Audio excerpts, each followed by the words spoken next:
19살 내 인생을 밝혀줄 국어라는 제목으로 오늘 이 자리에서 여러분과 약 50분간 이런저런 이야기를 나누게 될 한양대학교 국어교육과 유수열 교수입니다.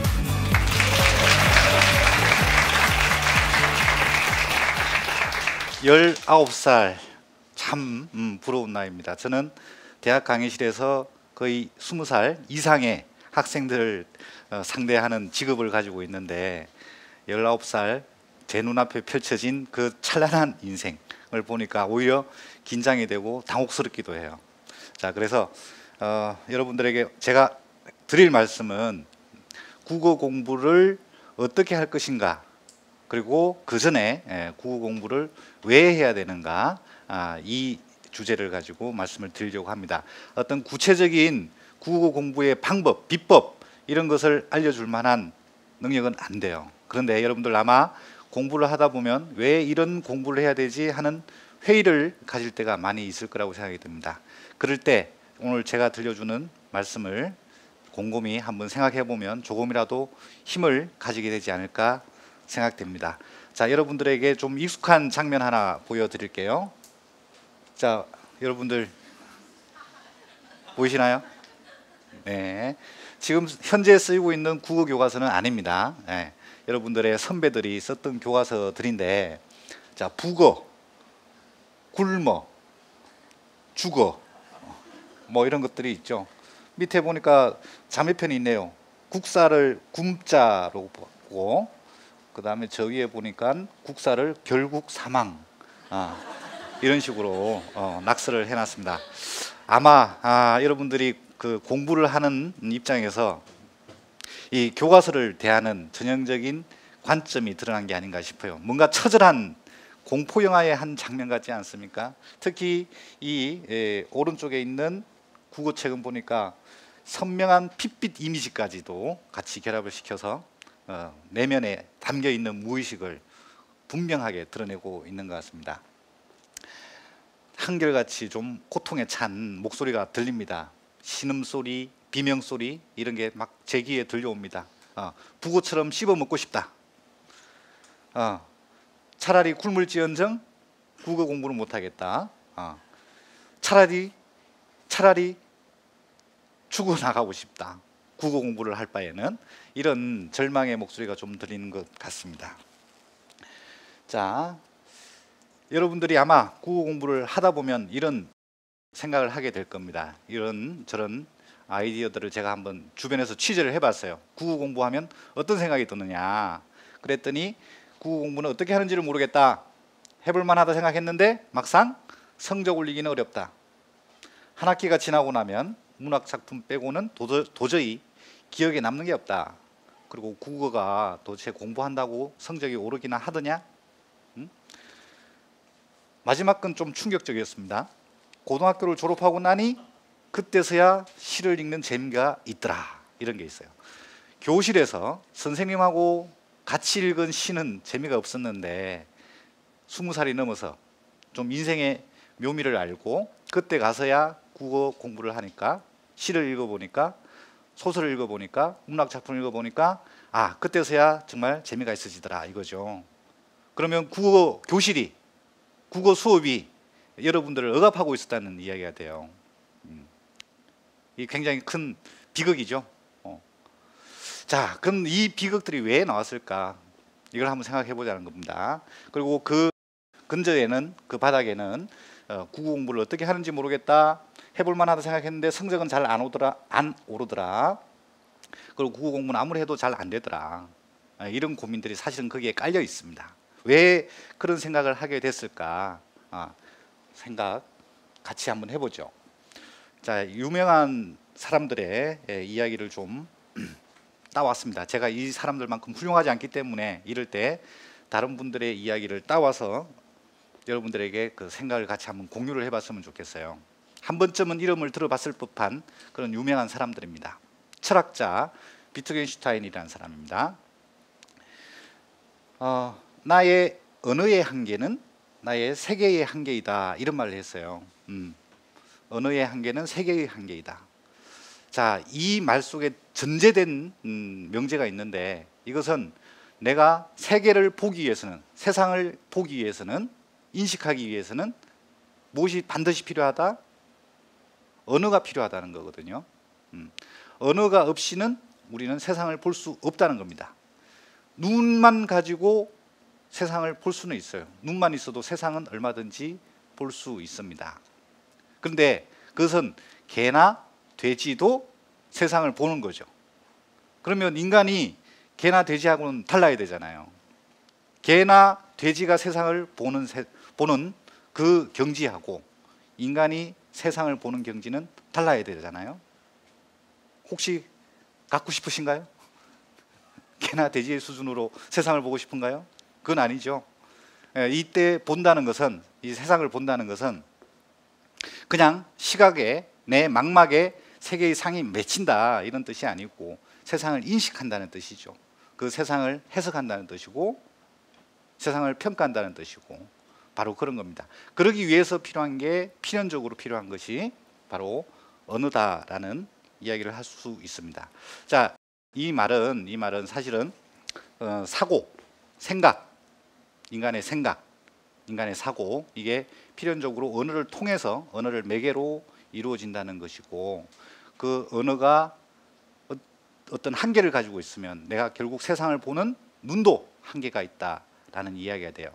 그래서 여러분들 아마 이제 지금 고등학교 다 다니고 있을 테니까 중학교 때 배우지 않는 새로운 개념들을 배우게 되겠죠. 그러면 그것은 곧 뭐냐? 중학교 때는 몰랐던 세계를 내가 접하게 된다는 거거든요. 자, 혹시 여러분 삼권 분립이라고 하는 개념 배웠나요? 네. 혹은 또 기회비용이라는 개념도 배웠나요?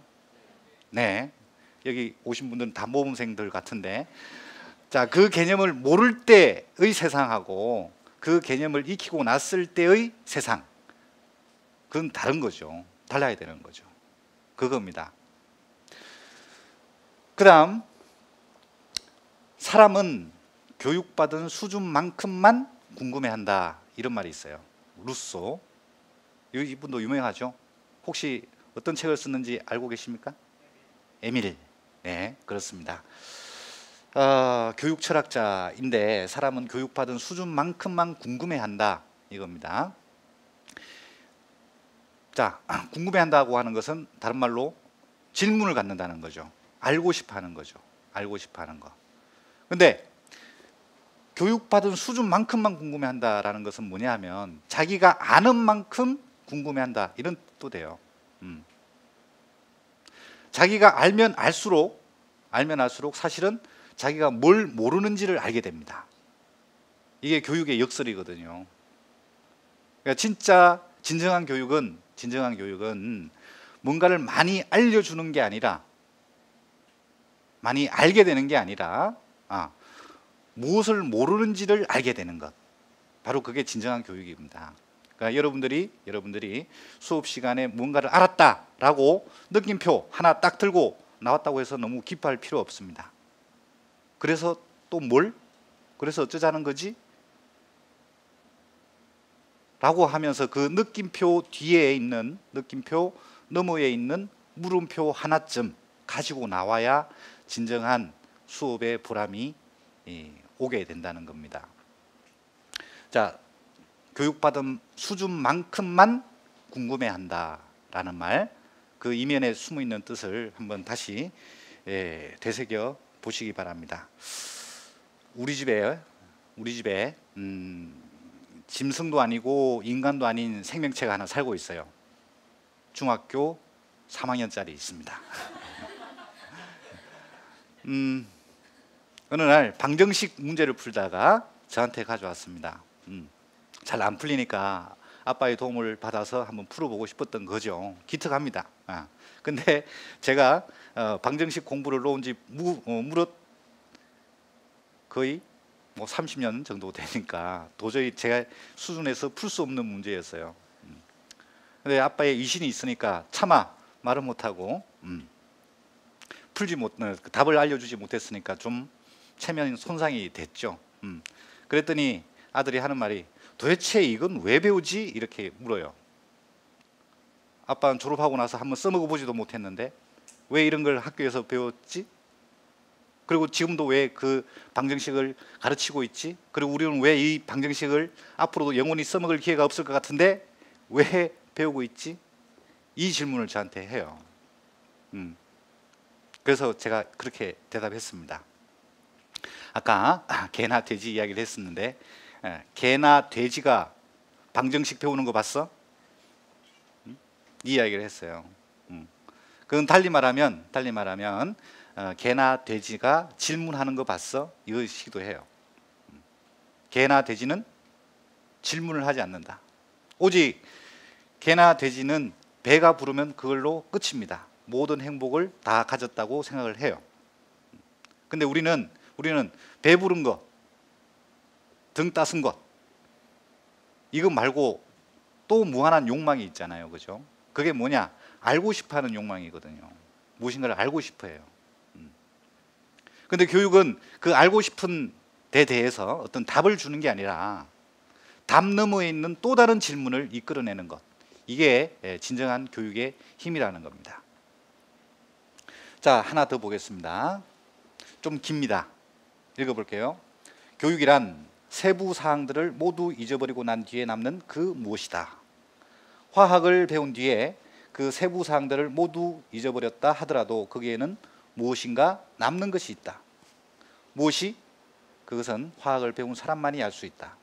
그러나 아이스크림 만드는 것의 세부 사항을 모두 잊어버렸다고 하자.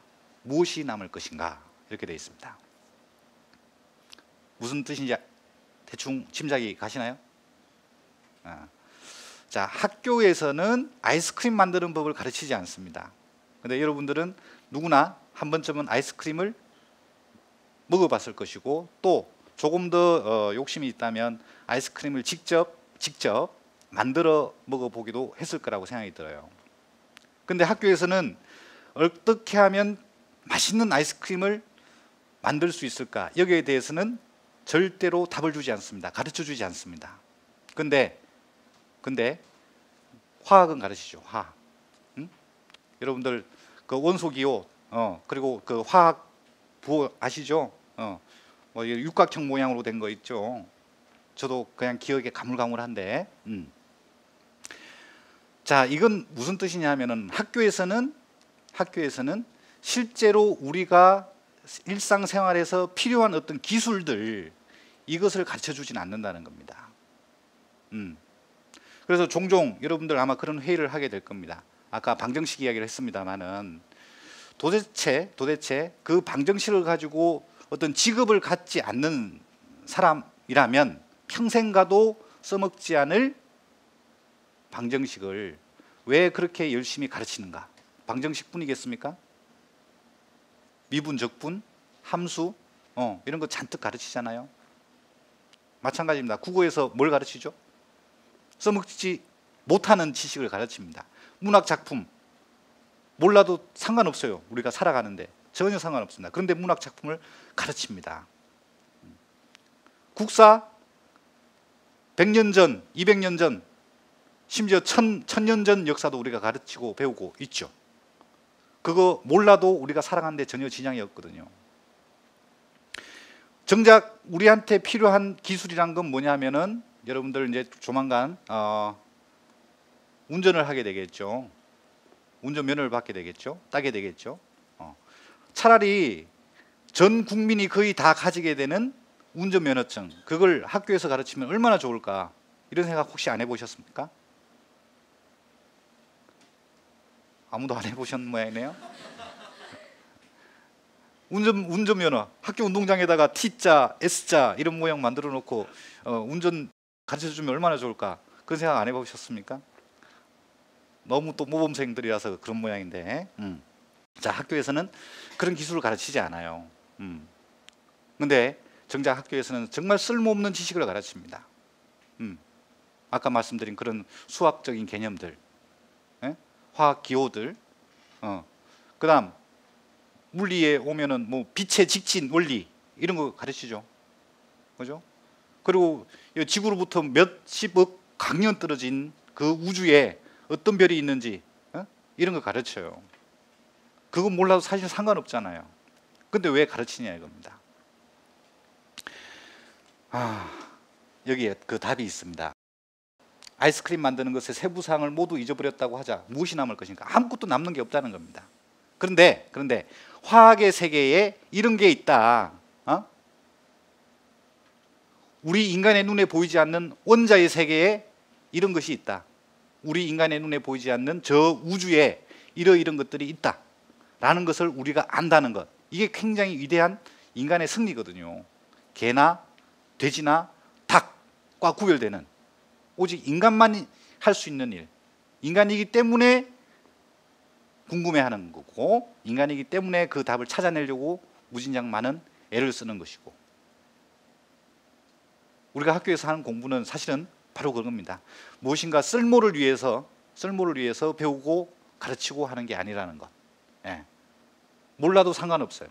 몰라도 내가 밥을 벌어먹고 사는데 상관이 없습니다. 그러나 학교에서는 주로 그런 것을 가르쳐요. 그것은 우리가 인간답기 위해서 가르치고 배워야 된다는 거고, 오직 인간이기 때문에 다른 짐승들과 가축들과 구별되는 존재이기 때문에 우리가 그걸 가르치고 배워야 된다는 겁니다. 다시 한번 말씀드리지만 돼지는 뭘 하지 않는다? 질문을 하지 않는다. 궁금해하지 않는다. 이겁니다. 자, 그래서 그 연장선상에서 이 그림 한번 잠깐 보여드리겠습니다. 대충 보이시죠? 자, 큰 덩치가 어마어마하게 큰 거인이 있습니다. 거인의 어깨 위에 누군가가 올라타 있죠. 예. 자, 바로 오른쪽에 그 제목이 나와 있습니다. 국어 공부 이야기하면서 영어를 써서 굉장히 미안합니다만 여러분들 수준이라면 충분히 다 이해할 수 있으리라고 믿고 과감하게 노출을 했습니다. 문제를. 거인의 어깨 위에 올라선 난장이. 예. 자, 그렇습니다. 자, 그런데 저 난장이가 사실은 우리 인간이거든요. 우리 모두 난장입니다. 난장이. 난장이가 아니고 난쟁이네요. 난쟁이가 맞습니다. 저 그림이 상징하는 바는 뭐냐 하면 우리는 모두 난쟁인데 대신 거인의 어깨에 올라앉아 있다. 저 그림을 놓고 봤을 때 당연히 평등하게 비교를 하면 거인의 힘이 훨씬 크고 거인의 눈높이가 훨씬 높고 그렇겠죠. 그런데 생각해 봐요. 누가 더 멀리 볼 수 있는가? 거인인가요? 난쟁인가요? 난쟁입니다. 난쟁이. 예. 난쟁이가 훨씬 더 멀리 봐요. 넓게 보겠죠. 그러면 저 거인은 뭘 뜻할까요? 만약에 저 어깨에 올라선 사람이 우리 인간들이라면 거인은 뭘 상징하는 걸까요? 네? 지식 맞습니다.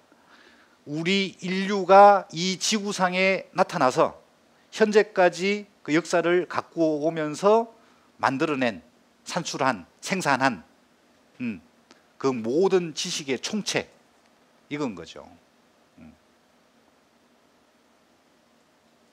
약 100년 전에 살았던 우리 할아버지하고 현재의 우리를 비교해 보면 우리가 훨씬 더 똑똑하고 더 많이 알고 또 그래서 더 멀리 볼 수 있을 겁니다. 그건 뭐 때문에겠는가? 바로 우리는 그들의 어깨 위에 올라앉아 있기 때문에 그런 거죠. 그러니까 결국 우리가 공부를 한다는 것은 그 어마어마한 높이, 부피를 가지고 있는 거인을 만나는 일이기도 하다는 거고, 그 거인의 어깨 위에 올라가는 과정이기도 하다는 겁니다. 우리가 하는 공부란 건 바로 그런 뜻이 있어요.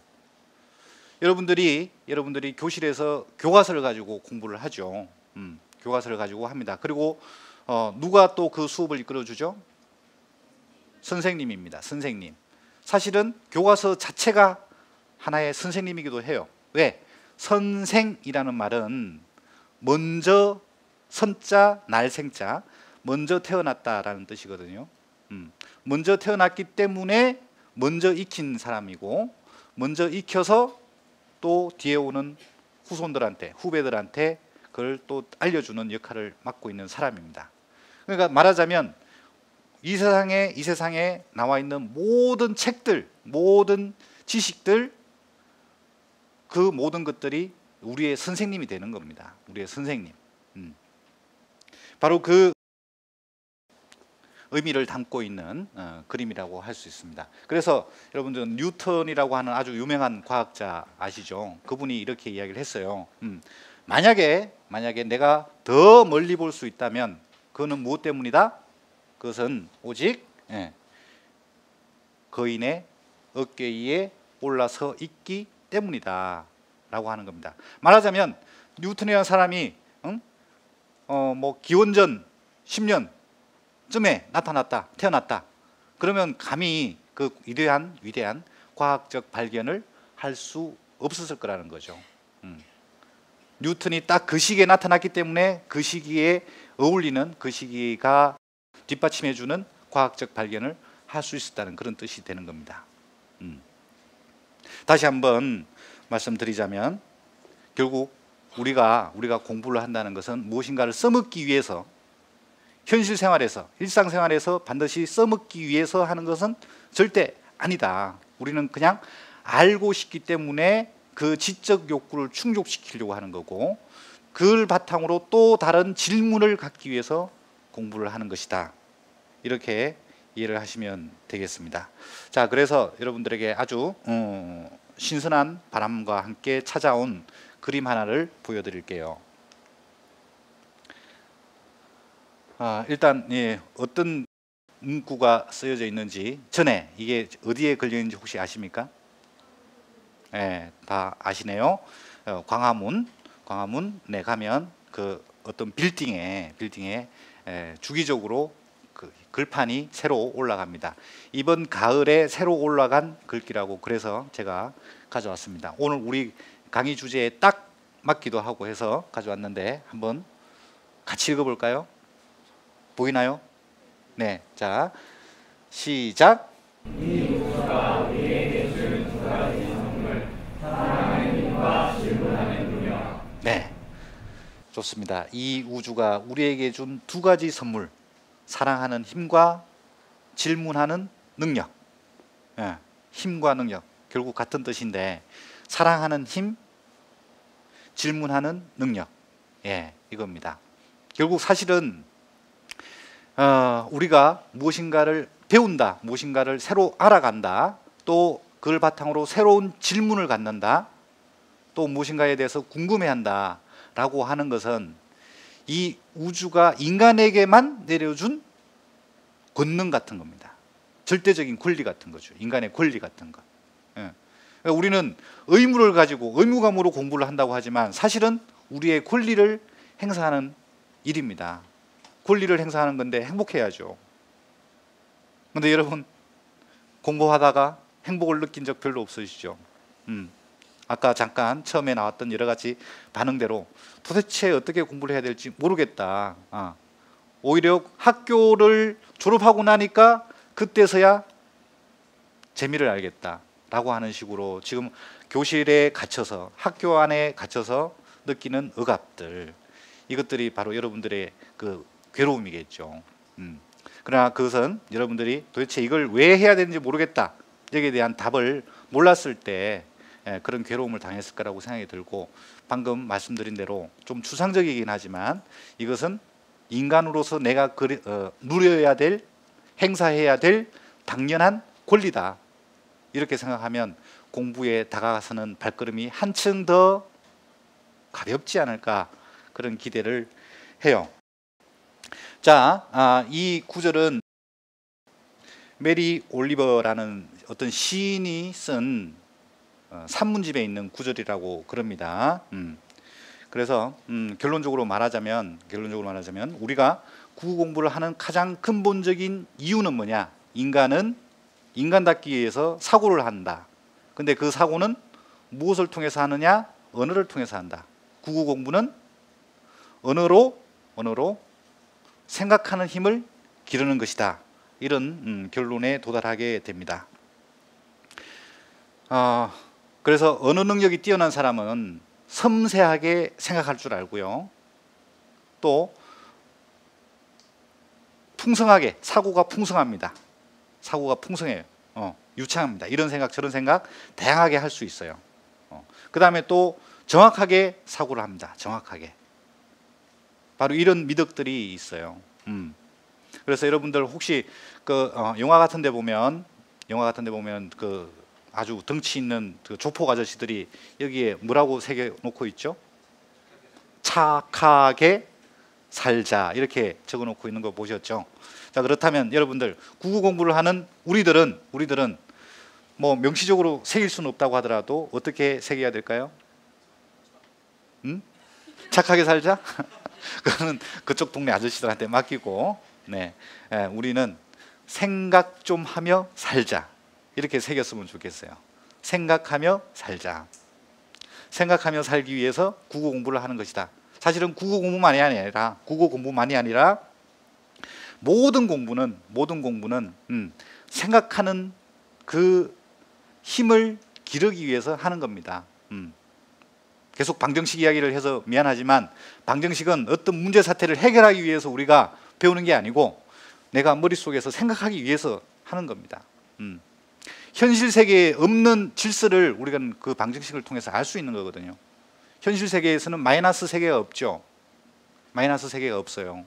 그런데 방정식에서는 마이너스가 있죠. 마이너스.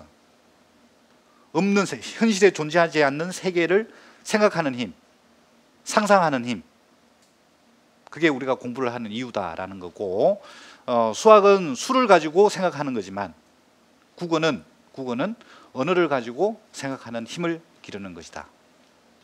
자, 그러면 여기에서 국어 공부에 비법이 하나 나옵니다.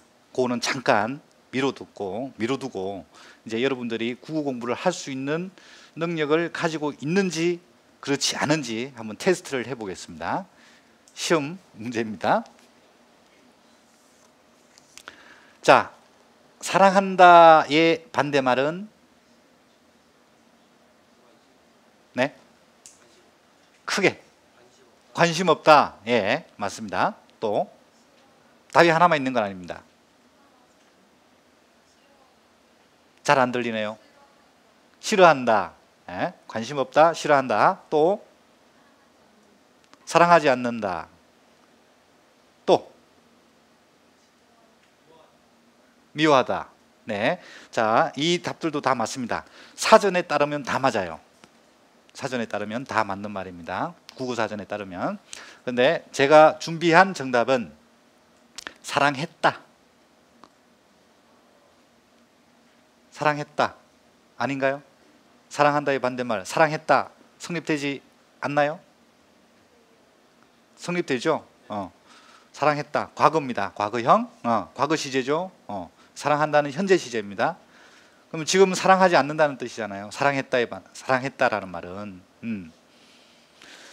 자, 그러면 이제 힌트를 얻었으니까 두 번째 문제는 충분히 맞힐 수 있지 않을까 기대를 합니다. 유능하다의 반대말은? 예? 잘 안 들리는데요? 유능했다. 자, 그게 바로 함정입니다. 유능했다.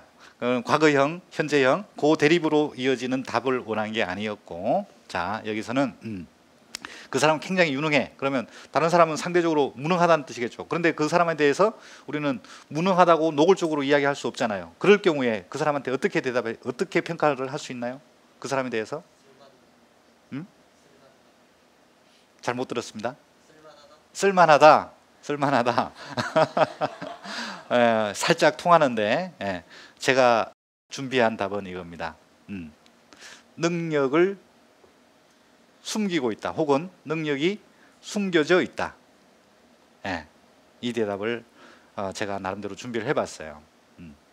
대충 성립이 되는 것 같은가요? 네. 자, 그러면 이제 또 하나 더 문제를 내보겠습니다. 이번에는 충분히 맞힐 수 있을 거라고 생각이 들어요. 성공하다의 반대말, 성공했다의 반대말로 한번 바꿔볼게요. 성공했다.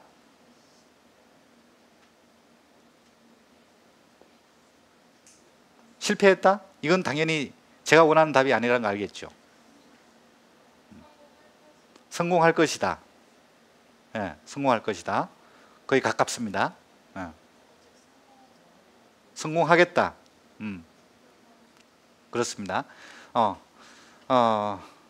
이제 대충 여러분들 누구나 다 이 답에 가까이 가 있는 대답을 하고 있어요. 제가 준비한 답은 성공을 준비하고 있다 이거였습니다.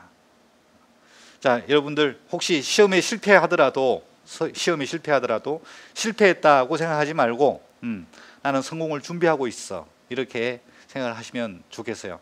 자, 요게 여러분들이 어느 능력을 가지고 있는지 아닌지를 체크하는 시험 문제였는데 여러분들 답을 들어보니까 충분히 공부할 수 있는 국어 공부할 수 있는 자질을 바탕을 가지고 있다는 것을 확인을 했습니다. 이 말이 성립된다라는 것을 이해하는 순간 여러분들은 충분히 능력을 가지고 있다는 거죠. 자, 이번에는 조금 다른 질문을 드려볼게요. 많이 익숙하죠? 아주 익숙하죠? 예? 여러분들 아마 골백 번도 더 귀에 익었을 것이고 또 입으로도 무진장 많이 불렀을 텐데 한 번도 여기에 담긴 뜻을 곰곰이 새겨보지는 못했을 거라고 생각이 들어요. 자, 문제 한번 내보겠습니다. 예를 들어 국어 시험 문제라면 이런 식으로 나오겠죠. 동해물과 백두산이 마르고 닳도록 밑줄 쫙 그었고 자, 기억 부호 표시했습니다. 기억의 뜻으로 가장 적절한 것은 해가지고 답지 한 5개 나오겠죠. 자, 여기서는 객관식 말고 여러분들 주관적으로 그러면 이 동해물과 백두산이 마르고 닳도록을 딱 한 단어로 나타낸다면 바로 답이 나왔네요. 영원히 예, 맞습니다. 그 말뜻을 알면 돼요. 여러분들 아마 이게 국어 교과서에 실려 있다. 그래서 수업 시간에 이걸 마치 문학 작품처럼 다룬다. 그러면 아마 동해물이 마르고 백두산이 닳도록 이렇게 했을 텐데 어순이 도치됐어. 이건 무슨 수사법? 도치법. 맞았습니다. 이런 식으로 나가겠죠. 근데 그런 거 알 필요 없습니다. 바뀐 이유 뭐 굳이 따져보면 좋죠. 그거는 아까 물음표 그 영역으로 남겨두면 돼요. 이게 도대체 무슨 뜻인가 그걸 알면 끝납니다. 그걸 그 정답이 나온 것으로 봐서 역시 충분한 능력을 갖고 있지 않은가 이런 생각이 듭니다. 자, 그럼 또 다른 문제 한번 내볼까요? 그럼 남산 위에 저 소나무 철갑을 두른 듯 바람설이 불변하면 우리 기상일세라고 했는데 이때 철갑을 두른 듯 이건 무슨 뜻일까요? 철갑을 둘렀다. 철갑이 무슨 뜻인지는 알죠? 그러면 철갑을 두른 듯하다. 소나무가 철갑을 둘러?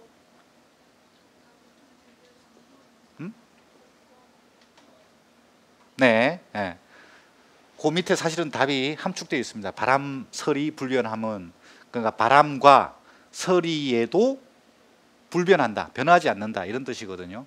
그러니까 아주 단단하게 무장을 하고 있어서 외부의 시련에도 절대 굴하지 않고 사시사철 푸르다. 이런 뜻을 가지고 있는 거죠. 그렇습니다. 한 가지만 더 물어보겠습니다. 가을 하늘 공활한데 높고 구름 없이 밝은 달은 우리 가슴 일편단심일세. 예. 자, 여기에서 모르는 좀 생소한 단어가 있죠. 공활하다. 이게 무슨 뜻일까? 이게 좀처럼 일상적인 생활에서는 어느 생활에서는 쓰이지 않는 말입니다. 어떤 뜻일까요? 예? 자, 공 하니까 공 비어있다, 텅 비어있다. 활 열려있다, 활짝인가요? 활짝할? 그런 한자는 없습니다만은 어쨌든 뭐가 걸리는 거 없이 아주 넓게 퍼져 있다 이런 뜻이 돼요. 그래서 전형적인 가을 하늘 날씨를 생각해 보면 공활하다란 말이 무슨 뜻인지 알 수 있겠죠. 높고 구름 없다 이 말 속에 이미 공활하다라는 말의 뜻이 함축되어 있는 겁니다. 그래서 여러분들 처음 보는 단어지만 그리고 일상적으로 거의 쓰이지 않는 말이라고 하더라도 전후 맥락을 통해서 충분히 뜻을 알 수 있는 거잖아요. 그죠?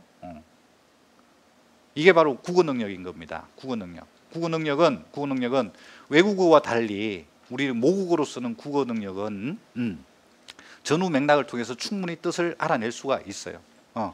알아내는데 그게 필요한 게 또 역시 뭐냐? 사고력이다 이겁니다. 자, 이 정도면 여러분들의 능력을 확인했습니다. 국어 공부 이걸로도 사실은 여러분들 충분히 그 바탕을 가지고 있다는 것을 확인을 할 수 있습니다.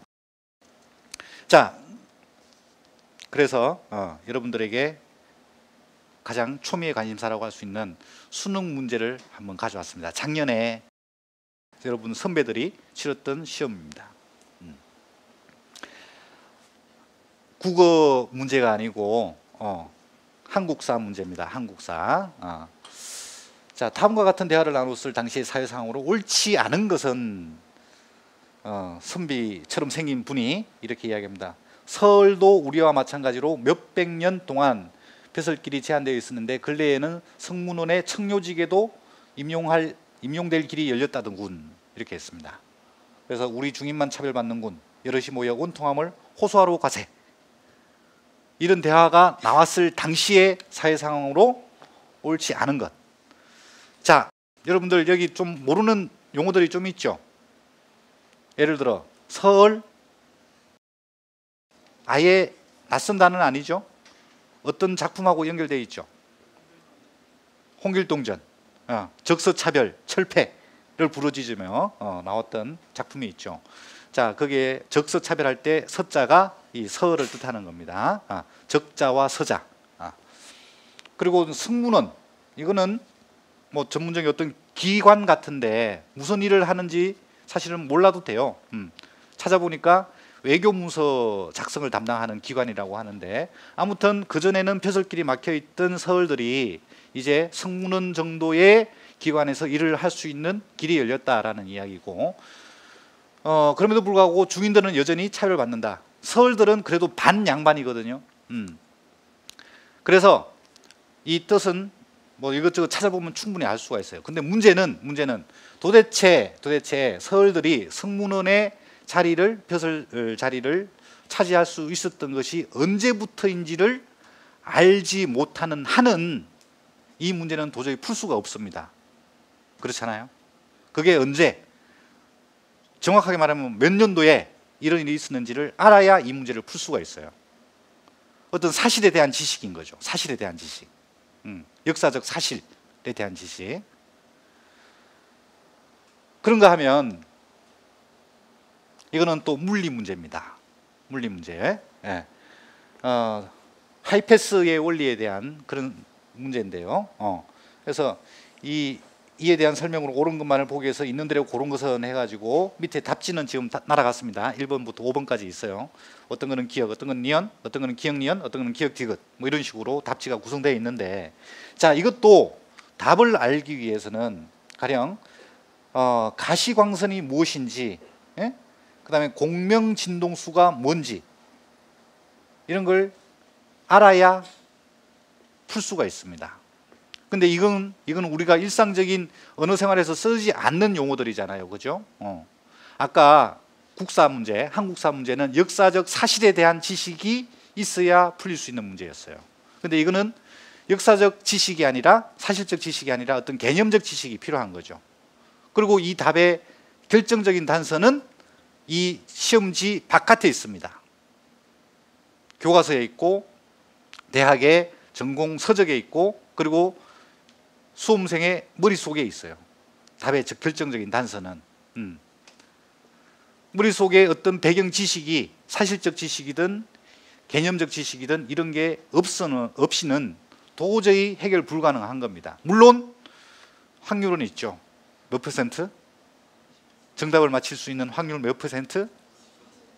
20%는 있죠. 찍으면 되니까. 자, 그런데 국어는 그렇지 않아요. 문두를 한번 보십시다. 윗글을 통해 추론한 내용으로 적절하지 않은 것은 되어 있습니다. 여기서 윗글을 통해 추론했다 이겁니다. 윗글, 이게 중요하죠. 여기 앞에 글이 있습니다. 글. 사실은 옆에 있는 경우가 많죠. 옆글인데 통상적으로 윗글이라고 이야기를 합니다. 윗글이라고 해서 막 위에 찾아보면 안 돼요. 옆글 봐야 됩니다. 자, 윗글을 통해라는 말이 항상 중요합니다. 국어에서는 주어진 지문이 있어요. 정보가 있습니다. 정보. 그러면 그 정보만 잘 보면 이 답지 5개가 맞다, 틀리다 이걸 판단할 수 있다는 겁니다. 나한테 지식이 없어도 상관없다는 것. 사실적 지식 필요 없다. 개념적 지식도 필요 없다. 오직 그 글을 제대로 읽을 수 있는 능력만 있으면 된다. 글을 읽는다는 것은 곧 무슨 뜻이냐? 생각한다는 뜻이다 이겁니다. 그래서 뭐 좀 어려워 보이는 용어들 있어요. 그런데 그는 공통감이다. 예를 들어 이번 답지에 있는 공통감이다. 이 공통감 무슨 뜻인지 몰라도 돼요. 그 공통감을 지문에 가서 찾으면 된다고. 거기에 충분히 설명이 되어 있어요. 만약에 설명이 제대로 안 되어 있다고 하더라도 그냥 공통감을 그냥 모르는 단어를 생각하고 A 혹은 X로 바꿔봐. 그럼 지문에 가서 거기에 X 자리를 대입시키면 돼요. 그렇게 해서 저 문장이 맞는 진술인지 아닌지 판단할 수 있다는 겁니다. 판단하는 힘. 그것도 사고력이죠. 그래서 달리 말하면 국어는 이렇게 사고만 하면 된다. 지식이 없어도 사고를 하면 충분히 풀 수 있는 문제들로 구성되어 있다라는 겁니다. 다음도 마찬가지입니다. 이거는 문학 문제인데요. 문학 문제. 자, 좀 어려워 보이는 말들이 있나요? 여러분들이 잘 모르겠는 말들이 있나요? 거의 없죠. 뭐 있다면 아마 이번 답지에 있는 서리적으로 드러내고 있다 이 말일 텐데 서리적이다. 그런데 여러분 아마 수사법 배웠으면 서리법도 배웠을 텐데 이것은 뭔가요? 설의법? 질문하는 형식을 취하는 거죠. 알고 있는데 마치 모르는 것처럼 질문하는 형식을 취하는 것. 의문문을 만든다 이런 뜻으로 이해를 하면 돼요. 근데 그거는 전문 용어도 아닙니다. 사실은 그냥 통상적으로 우리가 쓰는 말이라고 생각을 하면 돼요. 전문 용어 서리법이 뭔지 어떤 개념으로 알 게 아니다라는 이야기입니다. 그래서 대입을 해보면 기역, 니은, 디귿, 리을, 미음, 비읍 이렇게 해서 대입을 해보면 그게 맞다 안 맞다 이걸 생각만 하면 된다는 겁니다. 그래서 국어 공부는 역사 공부하듯이 혹은 과학 공부하듯이 하면 시간 낭비다. 시간 낭비. 역사 공부 어떻게 하나요, 여러분? 외우죠. 어떤 사건이 몇 년도에 일어났다. A 사건과 B 사건은 어떤 게 먼저 일어났다. A 사건으로 인해서 B 사건이 일어났다. 그러고서 또 그 결과가 어떻게 됐다. 그게 몇 년도다. 이런 거죠. 국어 공부 그렇게 하지 맙시다. 외우는 거 아닙니다. 그 다음 과학 공부하듯이 그런 개념적인 지식을 익히는 것 이것도 아니다. 그 시간 낭비다라는 겁니다. 몇 가지 지식은 필요해요. 물론 아까 가령 뭐 서리적인 게 뭐지? 이건 국어 사전에 실려 있는 수준이면 충분히 되거든요. 그러면 그런 몇 가지 꼭 필요한 개념들이 있는데 그런 건 어떻게 할 것이냐? 그건 물론 익혀야 됩니다. 그것마저도 안 하고 그냥 팔짱 끼고 시험 문제 맞히겠다는 것은 굉장히 큰 욕심이겠죠. 그런 것들은 여러분들 수업 시간에 선생님들하고 같이 배우는 교과서 통해서 충분히 익히면 돼요. 대학 공부가 아니기 때문에, 대학에서 하는 공부가 아니기 때문에 교과서에 나와 있는 정도의 의의 뜻을 익히면 그걸로 충분하다는 겁니다. 그리고 혹시 또 더 정밀하게 조금 더 깊이 있게 공부를 하고 싶다. 그럴 때는 여기가 EBS 스튜디오라서 하는 이야기가 아니고 EBS 교재도 아주 훌륭합니다. 자, 그런 용어들 정도 그 EBS 일부러 광고하는 거 아닙니다. 교과서에 있는 몇 가지 주요 개념들 그거 정도만 익혀두면 충분히 됩니다. 과학처럼 그렇게 복잡하지도 않아요. 그냥 사전에 실려있는 뜻 정도만 알고 있으면 돼요. 그래서 엄밀하게 말하면 그것은 개념어도 아니거든요. 용어도 아니거든요. 그래서 국어 공부의 시작 그리고 국어 공부의 끝 이거는 결국 생각하는 힘이다. 전문용어로 사고력이라고 하는 겁니다. 이 사고력도 여러 가지 층위가 있는데, 레벨이 있는데, 일단은 그 가장 일반적인 방식으로 나눌 때는 세 가지입니다. 이 글에 그대로 드러나 있는 뜻, 그걸 그냥 아는 능력, 그건 의력만 있으면 되는 거죠. 그 다음, 글에는 나타나 있지 않지만 글과 글 사이, 그냥 글이 어떤 정보라면 정보와 정보 사이에 숨어 있는 뜻이 있습니다. 그것을 추론하는 능력, 발견해내는 능력, 상상해내는 그 능력, 그런 사고력이 있습니다. 그건 행간의 뜻이 있는 거죠. 행간에. 자, 그 다음 책을 넘어서서 어떤 정보가 또 있을 수 있습니다. 그것은 내용에 대해서 비판하고 평가하는 능력인데, 이것은 이 글을 읽는 여러분들의 머릿속에 있는 거죠. 책 바깥에 있는 능력입니다. 근데 이것은 사실은 굉장히 고차원적인 능력인 거고요. 이게 이제 어떤 객관식 시험으로서는 제대로 측정하기 힘든 수준이기도 해요. 근데 대신 대학에서는 뭘 가지고 판단하느냐? 논술을 가지고 판단합니다. 논술. 그 논술은 직접 쓰는 거잖아요. 그죠? 근데 논술이라고 해서 특별히 다를 것도 없다. 결국은 논술도 지문을 주고 그 지문이 무슨 뜻을 가지고 있느냐, 그걸 알아야 되는 거고, 거기에 대해서 자기의 입장을 비추어서 옳다 그러다 이런 식으로 판단하고 평가하면 그게 곧 논술이거든요. 그래서 논술은 문제 유형만 다른 것이지 사실은 수능의 객관식 시험하고 크게 차이 날 것은 아니다라고 저는 생각을 합니다. 자, 아주 열성적으로 여러분들이 호응을 해주다 보니까 시간 가는 줄 모르고 달려왔는데, 마지막으로 여러분들이 국어를 대하는 자세, 그리고 국어 공부를 대하는 자세 말씀드리면서 마무리를 할까 해요. 국어에 대한 사랑과 금전에 대한 사랑은 좀처럼 일치하지 않는다. 이거는 국어 공부를 잘하면 돈을 못 번다 이런 뜻은 아닙니다. 국어 공부를 잘하면 돈 잘 벌 수도 있어요. 그런데 여러분들에게 당부하고 싶은 것은 국어 공부를 돈을 벌기 위해서, 돈을 번다는 그 목적으로 공부에 임하면 안 된다는 겁니다. 돈을 번다는 것은 하나의 결과물일 뿐인 거지 그 자체가 국어 공부의 목적일 수는 없다는 겁니다. 오직 국어 공부는 내가 인간답기 위해서 하는 것이다, 이렇게 생각해야 돼요. 인간다워지기 위해서, 인간답게 살기 위해서 하는 게 국어 공부다, 이렇게 생각하시면 되겠고, 그 다음 아까 몇 차례 강조를 했는데, 공부는 우리가 얼마나 무식한가를 깨우쳐 주는 것 외에는 거의 쓸모가 없다.